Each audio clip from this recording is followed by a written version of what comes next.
Hey guys, it's Lisa and welcome back to my channel. Now today's video is going to be part 2 of my propagation series. So this video is going to focus on propagation via leaf cuttings.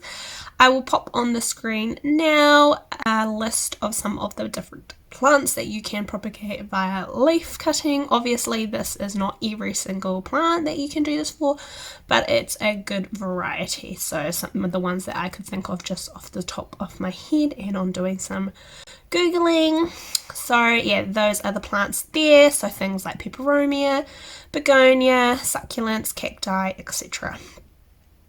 So yeah, today I will talk about how you propagate via leaf, and I will also show you how I do it as well. So yeah, let's get started. Leaf cutting. So you can do this with some species of plants, but not all species. So a good example of a species that you can do this with is Pepperoni, particularly those Pepperoni that don't have nodes. So examples are watermelon Pepperoni, marmarata, wavy gravy. So they all have like a stem, but there's no actual node on it. So that's a good example, and you can do it with other types of Pepperoni that do have nodes as well. But I prefer this method for those that don't have a node. So yeah, the ones that I mentioned basically, and some others. Polybotra, you can do that by leaf or stem. If you have a variegated polybotra, I've heard that you're more likely to keep the variegation if you propagate via stem than if you propagate via leaf.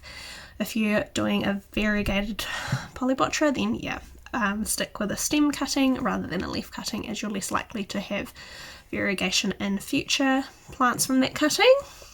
That's just a little tip. So I thought I would show you guys what I mean by doing a leaf cutting. What is a leaf cutting? How does it work? So I have 2 marmarata cuttings that both of them fell off of my plant when I was moving it around. So I thought, instead of wasting them, I can just propagate them and make babies of that. I've also successfully done this with watermelon Pepperoni. I've done it with the moonlight Pepperoni. That was like really easy, the moonlight one. And also I've done wavy gravy as well. For Pepperoni like scandens, I generally do by stem. Same with Dulcidii. Those Pepperoni do have nodes, so it's much easier to just do it via stem. So anyway, these are my 2 marmarata cuttings. So this one you can see is busted, but that is all good. So basically what you can do is, so this one still has its stem. So there's 2 options. I could just chuck this straight into water. I would just make it probably a bit shorter. But I could chuck this straight into water and it will get roots at the bottom of the stem. And eventually it will sprout babies from the stem and you plant it. So that's one way that you can do it if it's got a stem. If it doesn't have a stem like this one, you can do a leaf cutting, and you can still do a leaf cutting with this one too. So this one is all ripped. So basically what I would do is I will cut it in half this way, not the other way. This is all floppy. I can actually just cut this in half again, and I could propagate this bit because roots will grow from here, and then I'll probably just chuck that bit out because it's all floppy. So I can do that. It's probably not as likely to propagate because it's a little bit damaged and it's quite small, but it could happen. So I will try it anyway, and if it doesn't work, it doesn't work. And this part of the leaf I would also be able to propagate. So again, the roots would come from here and then it would grow babies up from the side. So this guy, I'm also going to do the same method for this rather than just chucking him in water. So again, I'm going to cut him in half the same way. And so again, now I've got 2 cuttings, so potentially 2 plants can grow from that. So all up, I've got 4 potential marmarata plants that could grow. And then I'll just show you what I do. So I've already got a little pot of soil. You can use other mediums like pumice and things like that, but I just do cactus mix for these kind of cuttings, and it always seems to go well. I think I've done pumice one time for a watermelon, and that worked as well. Yeah, I'm just going to do it like this. So basically what I'm going to do is I'm just going to, where I said the root's going to grow, So from here, so I'm just gonna snuggle him into the soil.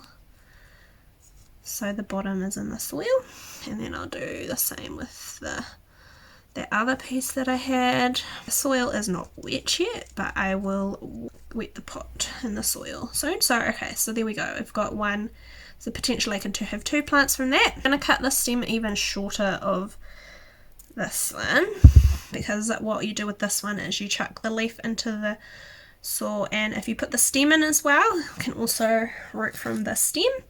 So same thing, I'm going to chuck it into my pot of soil for propagation.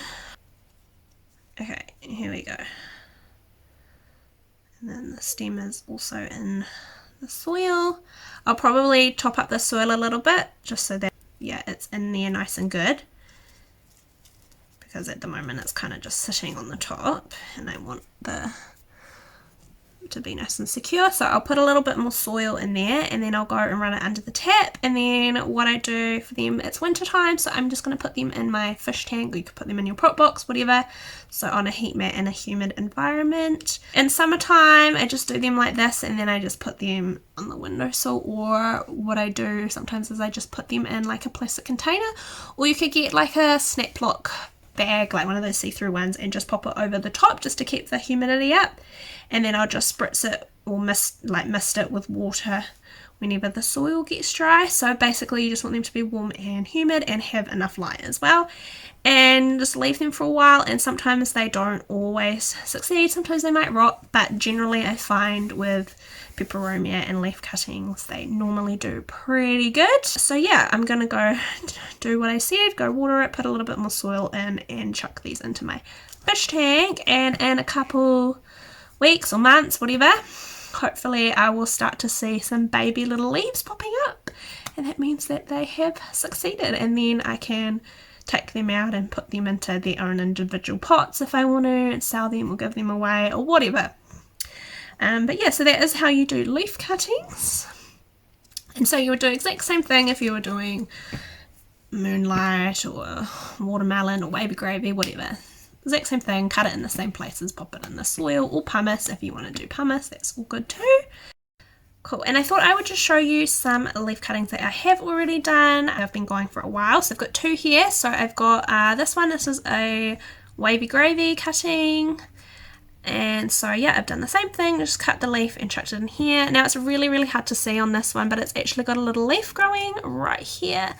I don't know if you're going to be able to see that, but so I know that it's starting to do its thing. So I'll wait till there's a lot more leaves and they're a bit bigger, and then he's ready to go to his new home, wherever that may be. And same thing for this guy. This is a watermelon peperomia cutting, so you can see it's a very tiny leaf. It's probably like a third of a leaf that I've chucked in there. And it's also got a little baby growing. If you can see that little green thing, that is a leaf. So it's popping out a leaf. So yeah, again, I'll wait till there's a lot more of them. But yeah, I thought it would be good to just see kind of what it looks like in a couple months' time. So yeah, that's what you're looking for. And if you lift them up gently, sometimes you can see the roots as well. But I try not to disturb them. If there's leaves growing, then I know that it's started to or root, or it has rooted. So both of them have probably rooted now that they're popping out babies. And they're ready to go. So I'd probably just sell them like this, and then eventually it will turn into a full, beautiful big plant, which is great. Or if it has a stem, like I said, just chuck it in some water and it will root and grow leaves from them too. So yeah, that's the really cool thing about peperomia. And like I said, begonia. So some begonia you can also propagate them by leaf cutting. So generally, same kind of rules apply. If it is a begonia with a node, stem is normally easier, more successful. I would always do begonia with a stem if they have a node. But there are some begonias that don't have nodes, like Rex varieties, for example. So if I show you one of my Rex begonias, so he doesn't have any nodes. So I'll just take him out of here. So he's just got stems like this. There's no nodes. So yeah, if I was going to propagate this guy, I would do the same thing. I could cut off the stem and chuck the leaf with the stem into water and it can grow that way, or I could take a leaf cutting, so I'd again like cut like that and then chuck it into soil just the same as I did for my Pepperoni. So yeah, that's pretty cool as well. I didn't actually know that you could do that with Begonia for such a long time, so it's really very interesting. I propagated a silver cloud begonia via leaf cutting, so I had it was quite a big one. It was like probably as big as my face. I tried to do stem and it didn't work, it started to rot. I ended up cutting it up into heaps of little pieces, chucking them all in soil. I wasn't very successful with that one, unfortunately, but none of them really worked apart from one of the cuttings that was left over, and from that huge leaf it was probably like this big. That one piece rooted, and I now have a plant growing. Actually, I'll show you it. So this begonia is still a baby, but this was grown from a leaf cutting, probably, yeah, about this size it was, and it's popped out all these little babies from that leaf. The old leaf has disintegrated, so you can no longer see it, but yeah, so now we've got this begonia growing, and he also is living in my fish tank at the moment, nice and humid, so that he will grow nice and big eventually, hopefully. Cool, so that was the end of that video. Hopefully you enjoyed it. If you did, please give this video a like, and my next video in this series, which will also be the last one, is going to be covering potting mixes as well as propagation mediums. So if you want to know which mediums you can propagate your plants in, then stay tuned and subscribe to this channel, and yeah, I'll see you next time. Bye!